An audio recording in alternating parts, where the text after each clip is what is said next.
Welcome back to Slate Me. I'm your host Samantha here, and today we're jumping right into my first guest. This is my first guest, Tori. Hi, Tori. Do you want to introduce yourself? Hi, Sammy. My name's Tori Martin. I am an editor, and I kind of do a lot of freelance work here in the DFW area. So, Wowzers! I don't ever think that I've had an editor on my show before.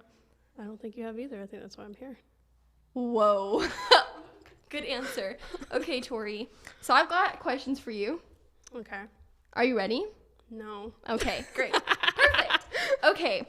So, Tori, you have a really kind of an interesting day job. Mm-hmm. And I don't really know how to explain it. So do you want to go ahead and do that for me?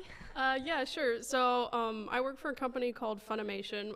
They license Japanese anime and they bring it to America, and they create English dubs of it, basically. So that's kind of their whole big thing. And what I do there is I work as a video compressionist. So pretty much all of their stuff gets licensed for third-party vendors like iTunes and Amazon and Xbox, PlayStation, things like that. And I'm one of the people that is in charge of like getting the source video that is sent to us from Japan and formatting it the way that they want it. Like each of the vendors want it a different way, and so I format it the way they want it and deliver it to them, and it gets sold and makes a lot of money. So go Tori. That's cool. So as you said, you also work around here in the DFW area, so you do a lot of work outside of just working at Funimation. Mm-hmm. How did you get into editing films here in the DFW area? So one of my coworkers, Esau Curry, is which he's been on my show before. Yes, shout out to Esau. Yeah, he actually he started there about a year after me, or give or take, and he was in the process of doing pre-production on a film called Watcher, which you were in. I was in that one too. That's where we met. And so, but he basically brought me on to be one of the co-editors for that. And I was really excited. And I also was on set and kind of did some DIT work as well. But after I did that, he just wanted to bring me on to more of his stuff. And so I edited his latest film, Don't Drink the Water. Which you just saw the new edited intro that nobody's ever seen before. Literally, we got that public viewing. First public viewing of this intro to the short film that we've already talked about on this. I was really excited about that intro. So it looks really good. I've seen it already because I worked on that film as an assistant director. So yeah, it was a lot of fun to make. Esau came to me and he said, so we kind of want to start this film off like with a horror feel, even though it's going to basically be a rom-com. And he said, I kind of want to pay homage to The Walking Dead. And I was like, yes. I can do that. I can do that. That sounds awesome. And so the production designer and the DP did a fantastic job of like making the set look really cool, like kids have torn it up, that poor house. And then Tyler, the DP, just got really amazing footage, and it made it that much easier. Yeah, shout out to Tyler Case, our DP, for that. So that made it a lot easier for me to work on it. And I kind of tried to think like, how can I make this not a ripoff? How can I actually pay homage to it? And I hope I did that. So, but that's kind of where the concept came from. Yeah, I really liked working on that film. Yeah. And I'm hoping y'all guys will be able to see it soon. I also hope that as well. I also hope that it comes out soon. We're wrapping up the long cut, so yeah, things are happening with it. So. You'll be able to see the full length version in the foreseeable future. Yeah. So this question, I actually am kind of interested in hearing your answer for. Okay. So what are your thoughts on going to college for editing or film versus being just self-taught? So even though I did go to film school, I do consider myself a self-taught editor because I've been editing since I was 13. I had just a really old like Windows desktop that I started like editing with Windows Movie Maker on. And I just I always had a passion for film, and so I kind of just wanted to, play around with it at a young age. And basically what I started doing was I started finding songs that I really loved, and I would take like images from Google and try to make like a music video. And what that did for me was it kind of taught me how to tell a story. You have to go out and find these images, and you have to make sense of them in a song. And that's kind of where I got my start. Like it was nothing special, but like that's, it taught me how to use an editing program and how to tell a story and use effects and stuff like that. So I definitely, self-taught is definitely my way to go, because you can, I don't know, there's a little bit more creativity to it and stuff like that. So I don't know. That's interesting. Yeah. I've heard a lot of varied answers for that question. Yeah. Everybody's gonna have their own opinion, but Yep. for editing, I definitely just do it yourself. I mean, you'll learn a lot in film school too, but I liked having the foundation that I laid for myself, like editing when I was in junior high. So Yep, yeah. Go for it. Follow your dreams, guys. So, why do you think editors are so overlooked in the indie film industry? It's a complicated answer, but my opinion is that what I've specifically noticed in like the DFW indie film industry is that there's a very heavy focus on production. So a very heavy focus on getting a film made and getting it out. And what a lot of people fail to realize is that pre-production, production, and post-production are all equally important. Like, like important things happen in all three of these stages. And so, you know, in order for your production to go well, you need to have good pre-production. And in order for your post-production to go well, you need to have good pre-production and post-production, and so production. And so I think a lot of films just focus very heavily on like getting it actually made, like pressing the camera button and like getting something on film. But then after that, they're kind of just like, oh, we'll just throw it together, you know? Yeah. And yeah, I guess that's kind of my opinion on. I think good editing, there's 3 things that can really make or break a film, and that's sound quality, film quality, and editing. Yeah. If you record good sound in production, your editor will love you for it later. But yeah, I think it's just kind of the nature of indie filmmaking. I think for some things to just accidentally be overlooked. But yeah, I think editing is very, very important, because you can change the story a lot in editing. Like, and I think that's something people fail to realize. Like, I think when a lot of audience members go to a theater and they watch a film, I think a lot of them can't picture it any other way, because it's most of the time it's pretty well done. And so they're just like, oh, well, that's just how it's supposed to look.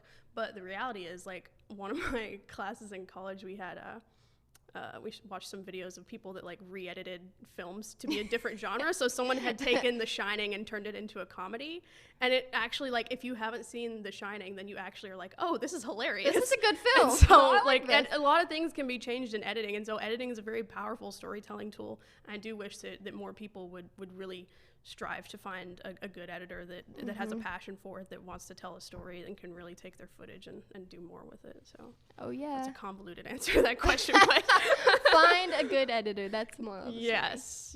You need a good solid edit. Yeah. So you said you'd rather be self-taught than go to school, but you did go to college. So what is one thing that you didn't learn in film school that you learned? So, because I was self-taught, like, I had already learned some of the technical knowledge and stuff, but mostly what I had done was really try to teach myself how to tell a story and like what that process looks like. What film school is great for is teaching you the technical knowledge, though, because you need to know all kinds of things. Like codecs are really important to know about if you're going to be an editor, like frame rates and like slow motion and like all these like technical things. And so film school is great for teaching you the technical knowledge, but like the most basic part of editing is like making the cuts, right? Yeah. And so I think that's kind of the thing that film school can't really teach you, is like, when do you make the right cut? One of my favorite books on film editing is called In the Blink of an Eye by Walter Murch.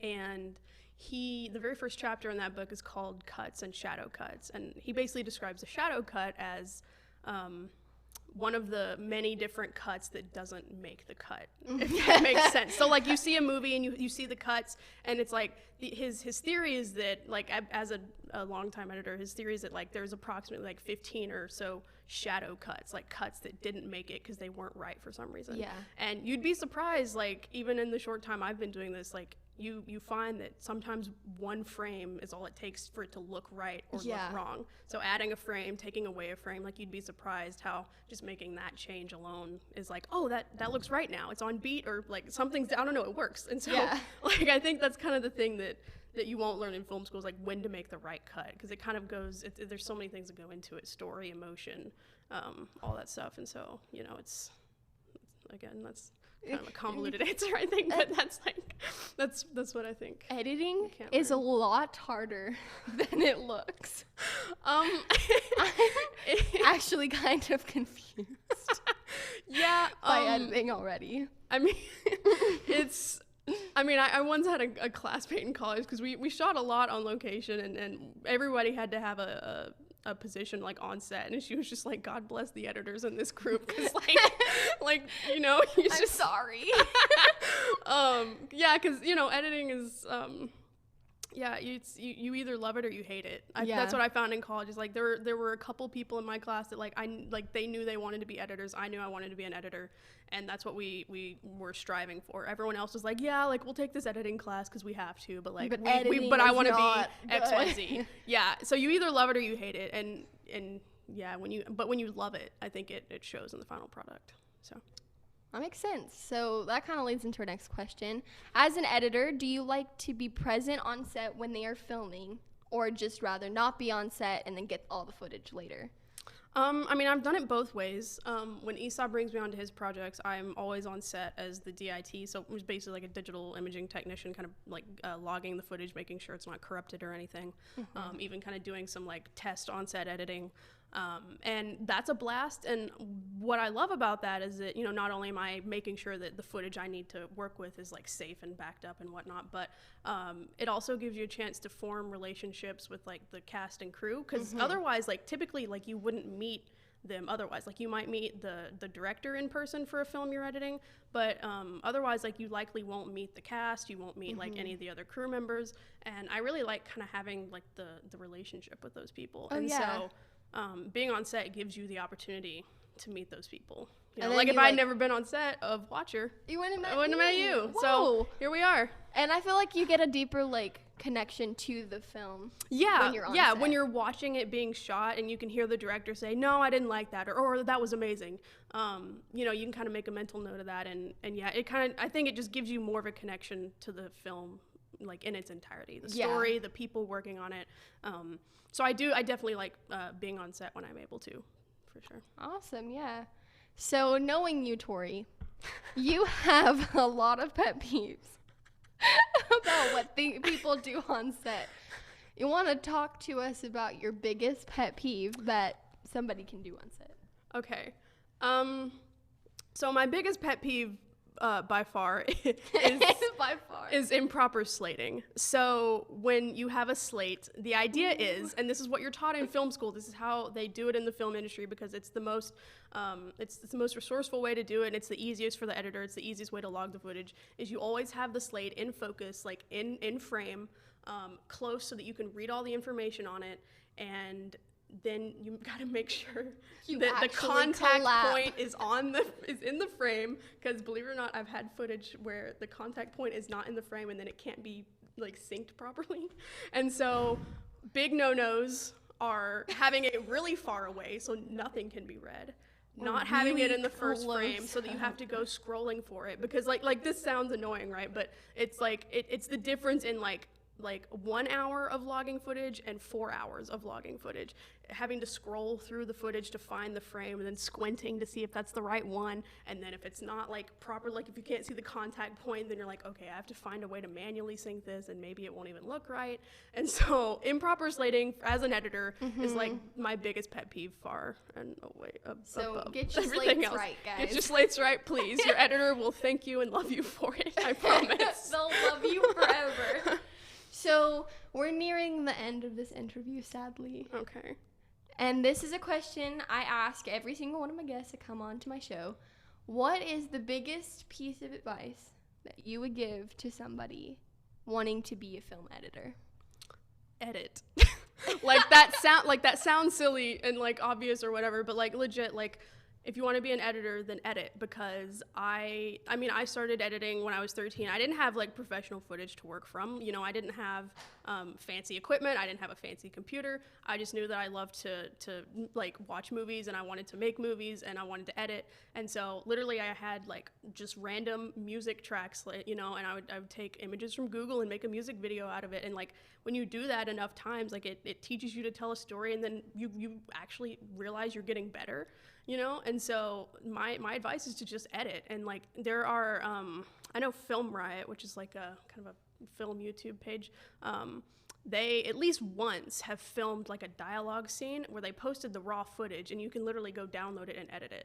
So you can find stuff like that where people have shot footage that you can go and you can download it and you can edit it and practice, like, what does it mean to edit a dialogue scene? What does it mean to edit an action scene? What is parallel editing? What is a match cut? What is all this stuff? And so, you know, just editing and you know, figuring out the craft and the art to it. Yeah, that's my biggest advice, is to just do it, you know? Just go for it. Like Nike says, just do it. Just edit. If you want to be an editor, then just edit. There's plenty of stuff out there that you can find. There's plenty of resources out there. So yeah, just go for it. If you want to do it, just do it. So thank you. And I know it took a lot to get you on this show, Tori. I am an editor because I like being behind the camera, behind the computer, away from people, where no one can even take behind the scenes pictures. Yeah. I probably have not a lot of pictures. I think I'm in the least amount of BTS pictures on set because I'm just always like hiding from the camera. Fair enough. I mean, but yeah. So. Well, thank you, Tori, for being on my show. You're welcome, Sammy. Thanks for having me. Where can the people watching find you? Where can the people find me? And if contact you if they want to, you know, book you for a job, like where can they find you? You can look my name up on Vimeo and find my reel on there. And it has like my email address and everything on there, so that's probably the easiest Tori Martin with an I. Just making sure you know that. It's not with a Y. I think it's on the thing back there, but I'm probably sitting in front of it, so I don't know if they can like. You see it? All right, there you go. Okay, perfect. Tori with an I. Perfect. Thank you, Tori, for being on my show today. Thanks for having me. You're welcome. So our interview's over now, so we're going to wrap this up and cut to a break, and I'll come back with my next guest. So bye, guys.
What's your story? I mean, like, before I met you, why were you out here all alone? It's a long story. I have time. It's not like I have anywhere to be. Okay, fine. Before the virus, I was just a normal girl. I got okay grades in school and watched my neighbors' kids on the weekends. Nothing special. Nothing about my life was special. Except my brother Jonas. He was 7 years old and he was the best. He used to run into my room every morning to wake me up for school.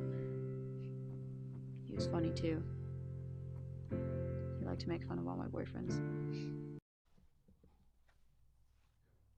Hey guys, welcome back to Slate Me. I'm your host Samantha here, and for our next guest, we have another Skype kind of interview with another young filmmaker, which I'm actually really excited about because there's not a whole lot of people my age in the film industry. So we're gonna go ahead and bring her in, and I'll have her introduce herself.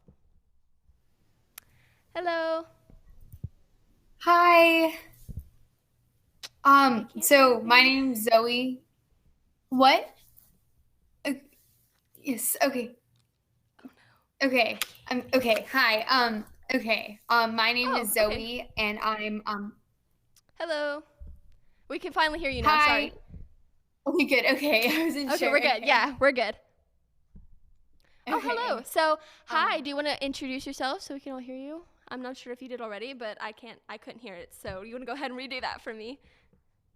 It's cool. No, my name's Zoe. I'm 14 years old, and I'm a filmmaker. I screenwrite, direct, and act, and basically anything. And I'm from Atlanta, Georgia. And yeah, I think that's pretty much about me. That's crazy. I never really meet other people my age in the film industry. That's crazy. Yeah, Okay. Same, totally. I know that's how I feel. So, I have some questions to ask you. So, I guess we'll go ahead and start with that. You are, besides myself, you're the youngest filmmaker I've ever had on my show. So, woohoo. You, from my knowledge, you started when you were 9. And how did you even get into that when you were that young?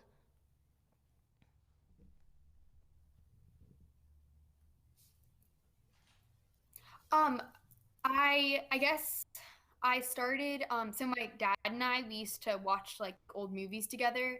And like my dad, you ask you see a movie, like an old movie, and my dad can tell you like the director, the name of the movie, when it was from. You watch a movie with me like from now, and I can probably tell you an actor that's in it, a piece of trivia, the synopsis, something like that. And so movies and stuff were always really important to me, but then I never really considered actually acting or getting into like the film industry myself. But when I was in 4th grade, when I was 9, there was this like after school class, and I decided to sign up for it, and it was like a filmmaking class, and I auditioned for the lead role, and I got it, and then I did it. It was my first time ever acting, and I don't know, I guess I loved it so much, and it was just like, I want to do this, like this is so cool. And yeah, that's what I ended up doing. Awesome. Yeah, I feel like getting into it at such a young age is a really good way to get into it. So impressive. So you mentioned at the beginning that you are also a screenwriter. And so you have 2 credits for writing films. How did you make that transition from just being an actor to a writer as well? So I guess I started writing. I used to like find I'd watch a TV show and I'd find like a script or like a scene I really liked, and I'd write it down. And it slowly went from like I started like in my acting class bringing in scripts, and then I started writing my own monologues, and it ended up being like intertwined kind of. So I'd bring in a monologue and I'd use my improv. Like I got kind of good at improv, and I started using that to do screenwriting, and then it ended up being, I'd use my screenwriting knowledge to do acting. And so yeah, I kind of just like went from bringing in like these scripts to my acting class from like TV shows to writing my own monologues. And then I guess I got the idea to write my second short film, The Way Home, and I wrote that down, and I used a lot of like acting from that. Mm-hmm. So I guess it's kind of always been like I kind of transitioned through that. It was very smooth because it was always kind of intertwined and stuff. That's good. So on top of being a writer and an actor, you're also a director, and you mentioned your film that you wrote, The Way Home, which is premiering in 2 days? So do you want to tell us on Saturday? So do you want to tell us about what that's about and where we can find that? Yeah, so I'm really just like warning, I'm really bad at explaining the plot for some reason. But yeah, so I guess it's kind of based around the so there's this virus that kind of takes over and it kills a good amount of the population. And I know that sounds pretty cliche, and so it's kind of more based on like the relationships rather than just the virus itself and solving the problem of the virus. And so it's set around this main character, Emma. And you saw in the clip, Emma was the one with the beanie, and she runs away from home. Like her dad and her brother die, and she leaves her mom at home, and she just can't handle all this like death and all of the guilt and the sadness. And so then she meets this other girl named Danny, and they end up becoming friends, and Danny helps her kind of overcome the sadness because, her brother died and she can't really bring him back, and hating her mom isn't going to help her. And kind of Danny helps her realize this. And that's pretty much it. Yeah, that sounds really, really cool. So where can we find that? Where can we watch that? So we're about to premiere it, but then we are going to be submitting to like film festivals and stuff.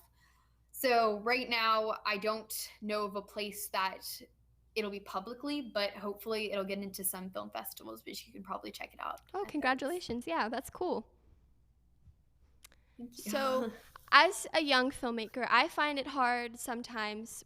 I come across the problem that adults don't take you as seriously as maybe another adult. So how do you find that, and how do you get over that?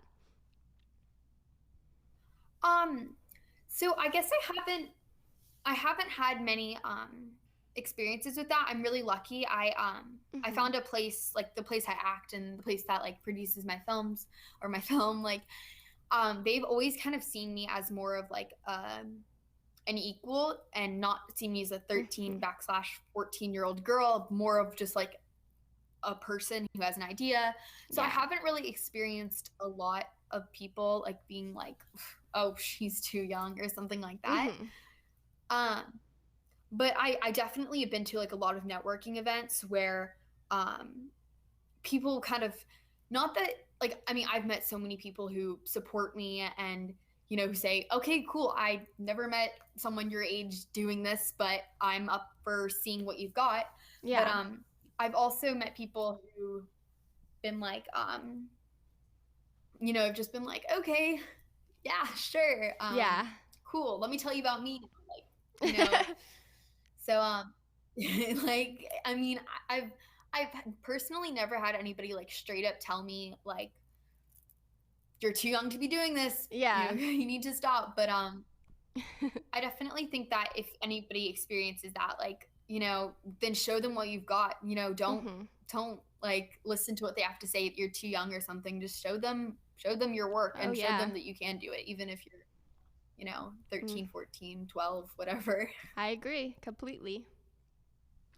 So from my knowledge, you're also a rights activist, and how did that come along with just being an actor or director? Like, how did you get into doing that as well?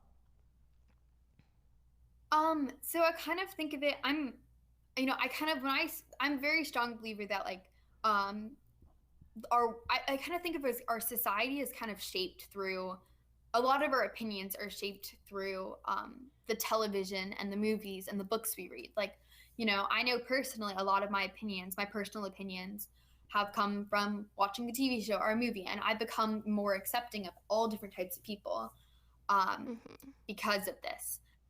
And so I want to make movies and TV shows that not just for entertainment, but that really make a difference and that really that make people more accepting and that show all different kinds of people. I've met so many people who were like, I don't see myself on TV. I mean, I personally, there aren't many women in that are like the leads of like movies and TV shows. And even as a director, there aren't many women directors and women writers in Hollywood. Like, and so I kind of just want to show people themselves on TV and represent them in a good light and stuff like that. And I just think that like everyone has a part to play. So this is kind of like mine, and I agree completely. Yeah, that's really, really cool that you're putting that out there because not a lot of people think about that for sure.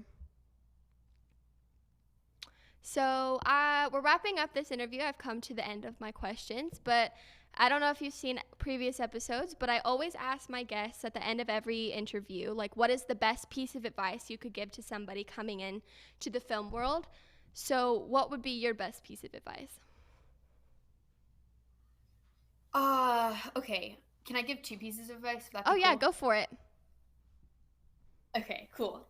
So my first piece of advice is find somebody who will listen to you and who will, listen to your idea and will give you positive feedback.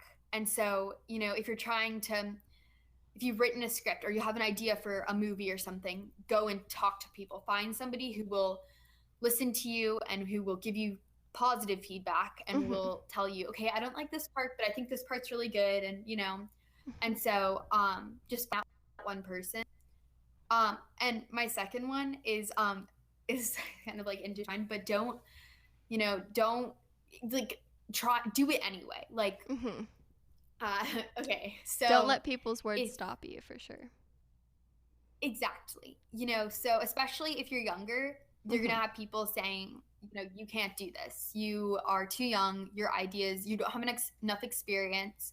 You don't have enough connections. You're just never going to make it. There's no point in trying.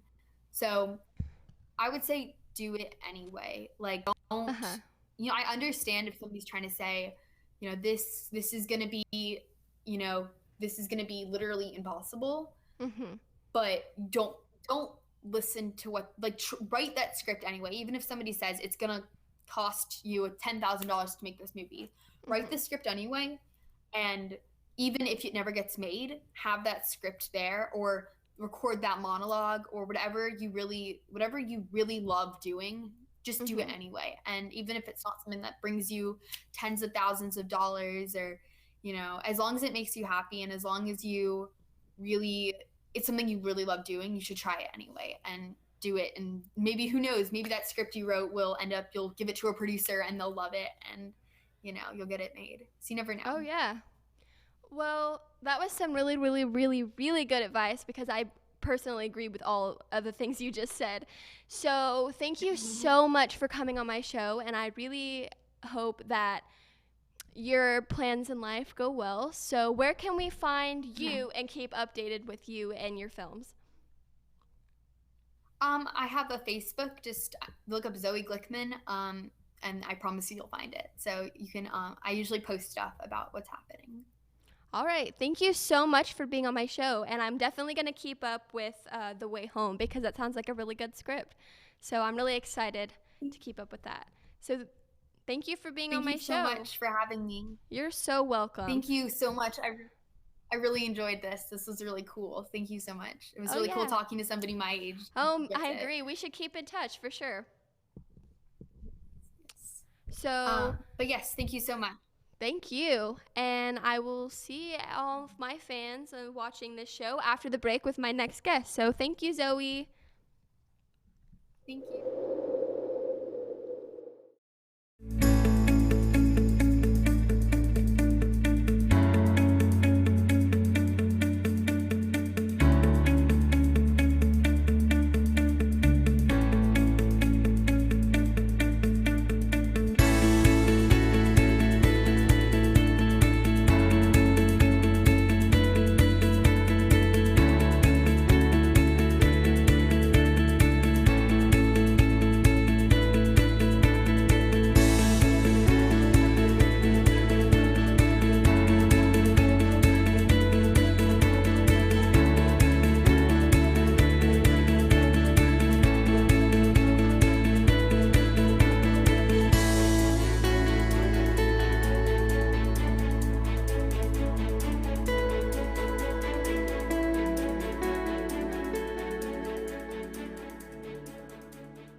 come back and people want to congratulate you for being a hero or tell you how proud of them of you, but they don't know what you've been through. Most of them don't. PTSD comes from a position of being helpless in some form or fashion. You gotta hold it and do it in a way that you're using this anxiety and this things in a positive way. That's why I work out. That's why I wrestle. That's why I fight. That's why I do the things I do. And it just so happens that I'm good at fighting.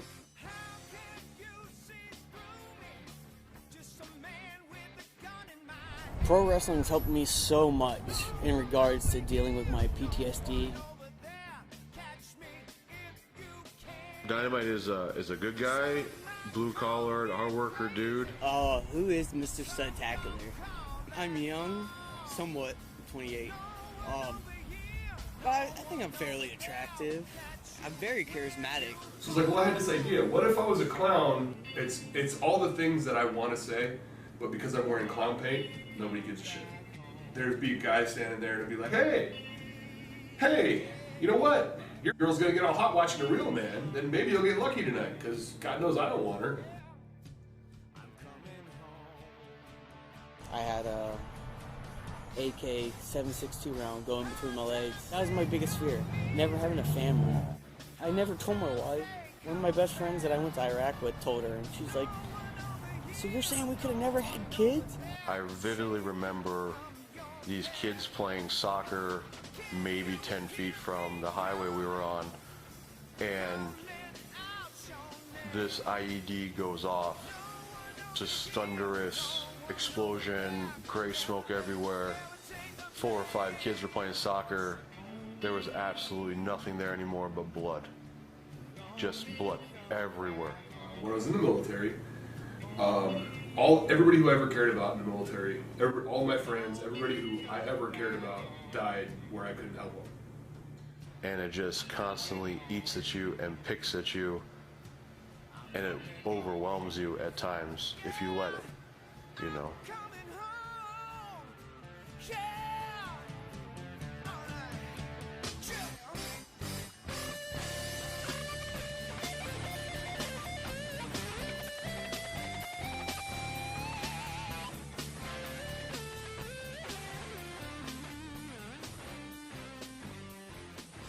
Don't sit and dwell on that shit, because you know what?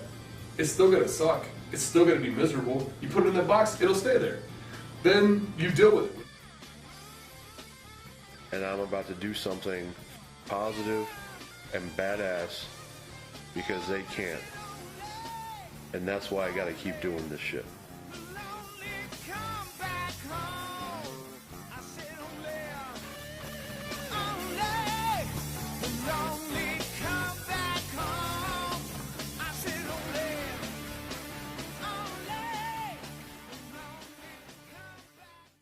This Slate Me music segment is brought to you by the multi-Grammy Award-winning Blue Cat Studios, located in the King William District of San Antonio, and by Hohner Instruments, a music tradition since 1857, and by H. Jimenez Guitars, tradition with innovation. Hey guys, my name's Frankie Lee, and I'm going to be singing a song for you guys, and it's called Spared from the Cold.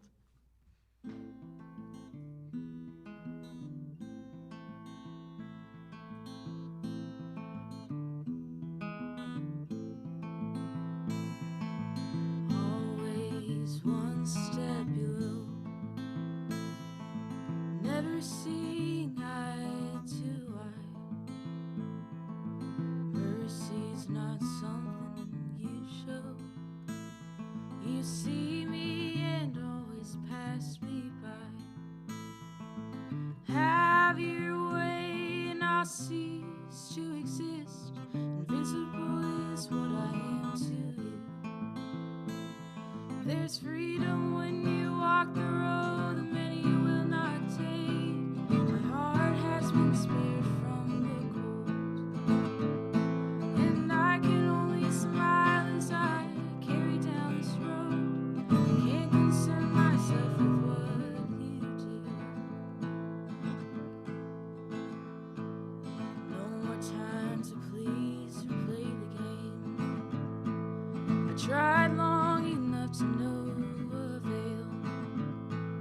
the choice of mine to look the other way doesn't mean I'm weak, I won't be frail. I don't mind that in your world I cease to exist. Invisible is what I am to you. There's freedom when you walk the road that many will not take. My heart has been spared from the cold, and I can only smile as I carry down this road. I can't concern myself with what you do.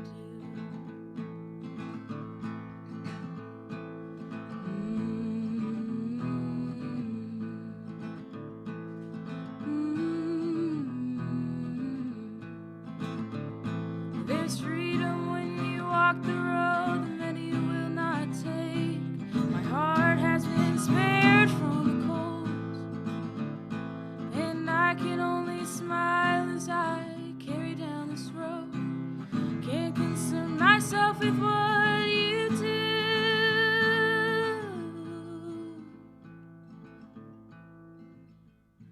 Invisible is what I am to you.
Hey guys, welcome back to Slate Me. I'm your host Samantha here, and this is the lovely lady you just heard sing, and that was really, really, really, really, really good. Thanks. Oh my goodness. So you wrote that song, right? Mm-hmm.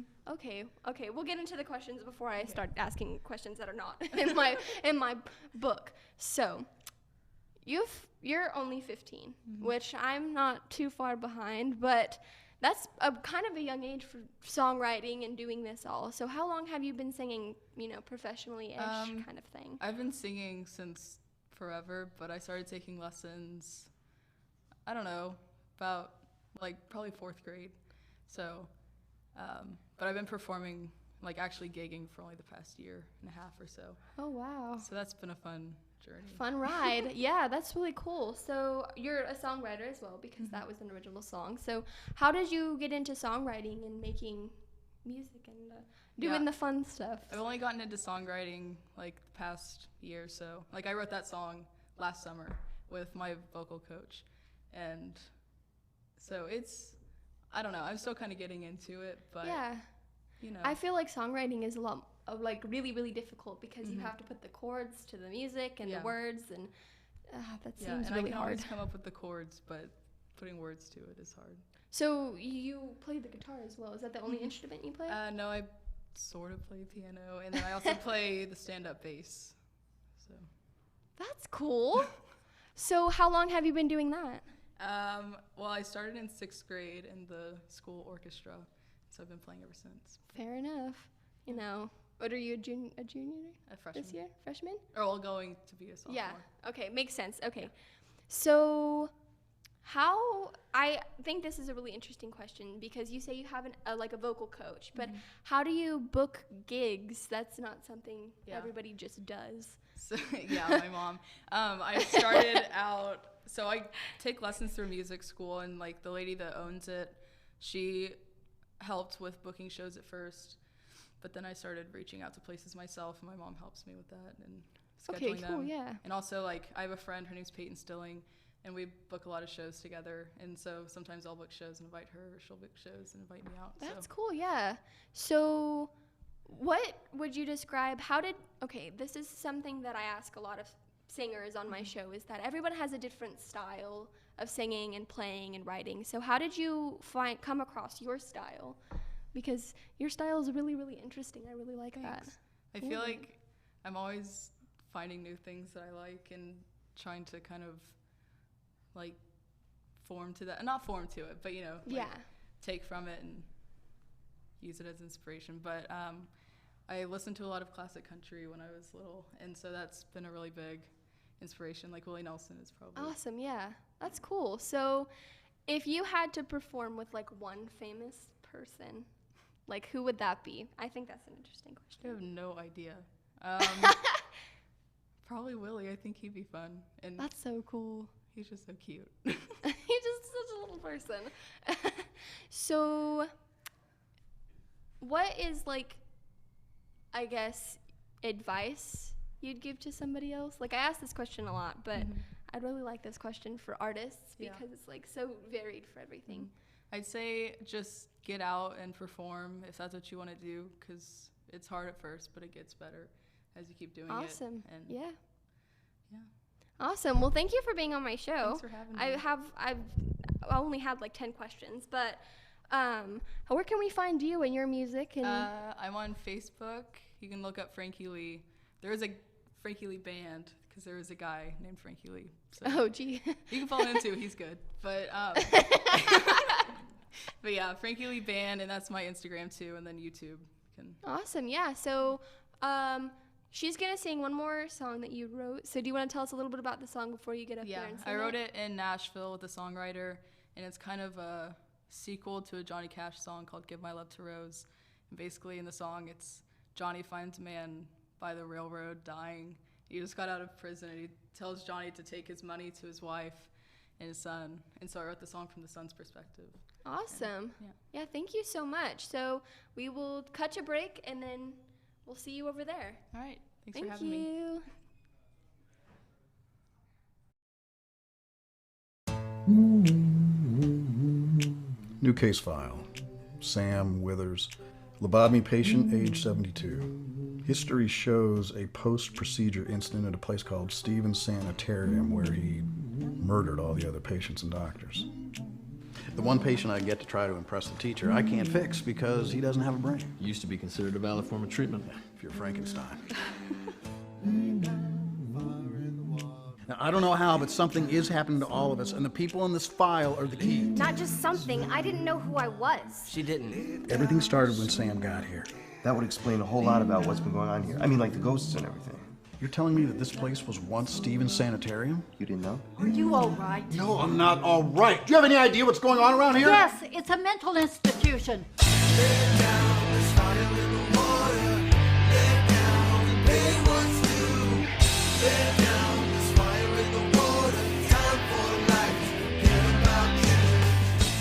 It's his house. When Sam got it, she started going crazy. I had to sedate her. Why don't we just lock the door and get the hell out of here? She might hurt someone. Did you see what I just saw? They're not after you. They're after all of us. You need to help me.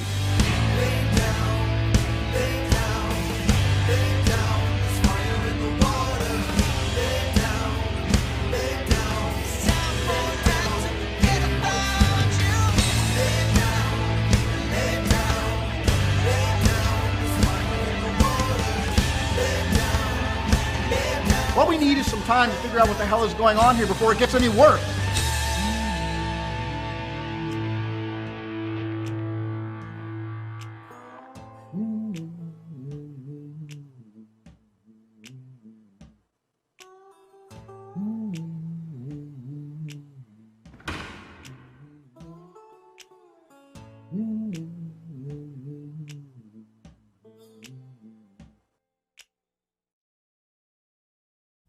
Hey guys, it's Frankie Lee, and I'm going to play you guys another song called Johnny Cash. I've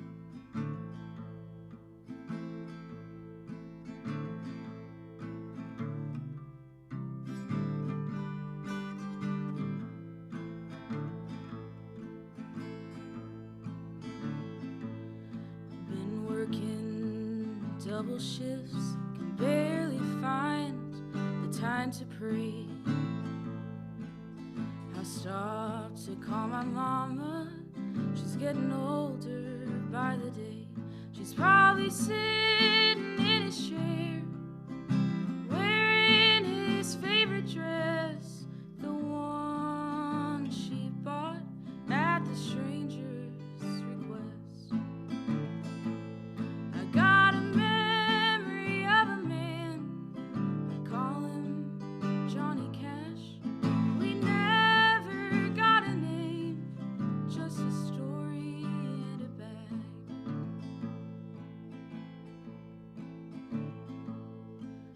They found him by the railroad where he dug up his old sins. The man he called my father was released from the pen.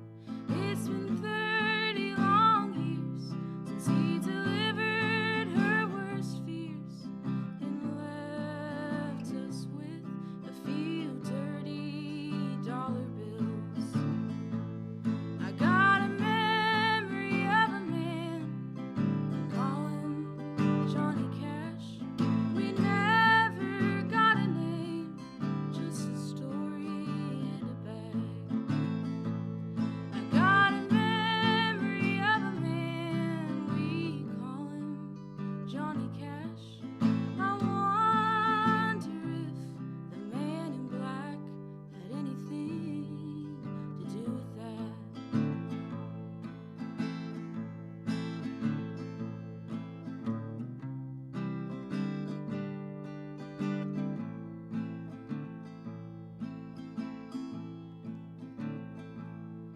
Been working double shifts, can barely find the time to pray.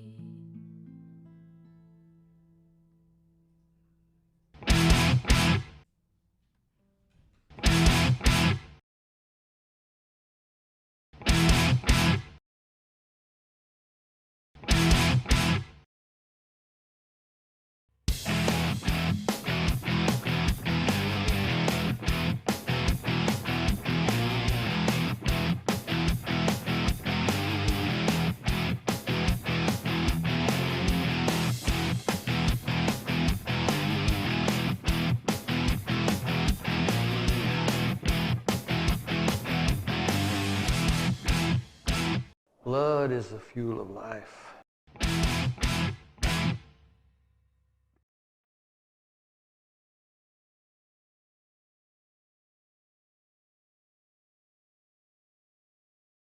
Host Samantha here, and this is the end of the 5th episode of the 2nd season of Slate Me. So I'm really happy because this was an all-girls show today, and I'm kind of excited because, as Zoe was saying earlier, there's not a whole lot of ladies in this industry. So shout out to my guests today, and thank you all for coming. And I will see y'all next week. Bye, guys.